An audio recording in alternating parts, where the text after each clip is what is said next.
Let's shift our focus to what's happening in the northeast now, where Union Home Minister Amit Shah is there on a two-day visit. Today he's in Manipur. A short while back, he addressed a public gathering in state capital Imphal as well, where he laid the foundation stone and inaugurated several government projects in the state worth nearly 3,000 crore. He spoke how the BJP-led government has stopped the bunds and blockades that would regularly feature in the state, and the focus will be on his meeting with civil society groups of Manipur, where sources are saying the Naga peace deal implications will be discussed.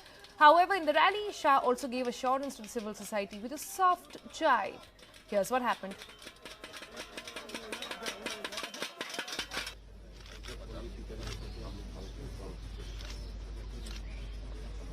Biren Singh का अभिनंदन करना चाहता हूं। इन्होंने एक नई पहचान मणिपुर को देने का काम किया है। पश्चिम भारत का तो विकास हो चुका है, मगर जब तक पूर्वी भारत का विकास नहीं होता, भारत का विकास संभव नहीं है। पहले पानी की बाढ़ आती थी, अब यहाँ पर विकास की बाढ़ लाने का काम हमारे प्रिय प्रधानमंत्री Narendra Modi ji.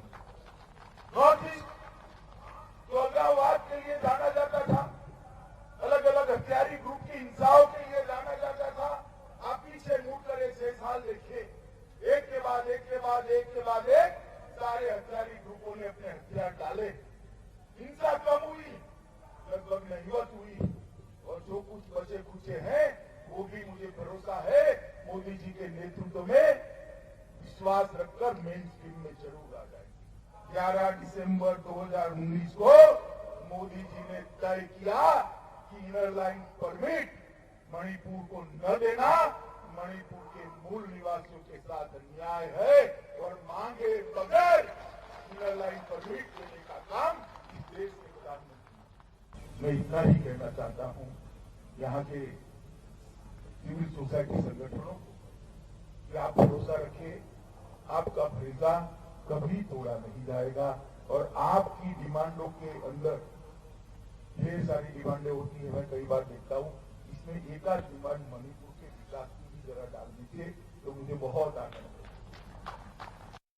Very interesting speech by Union Home Minister in his rally in Imphal, because in the second half of the day he's expected to meet the civil society groups of Manipur who, what we are picking up from different civil society group, would press upon him not to not to actually establish any Naga council within Manipur. Remember, this meeting is very crucial given the fact that sources are telling us that there would be some discussion on the contours of the Naga peace deal, in the sense that one of the demand is to create Naga council for the Naga people living outside Nagaland, because this is the beginning perhaps of center trying to create a consensus across northeast before it signs the final Naga peace deal, because Naga peace deal will not only have implications in Nagaland but also in the areas of northeast India where the Naga tribe lives, and in Manipur the hill areas are dominated by the Naga people. So the Home Minister in his speech really tried to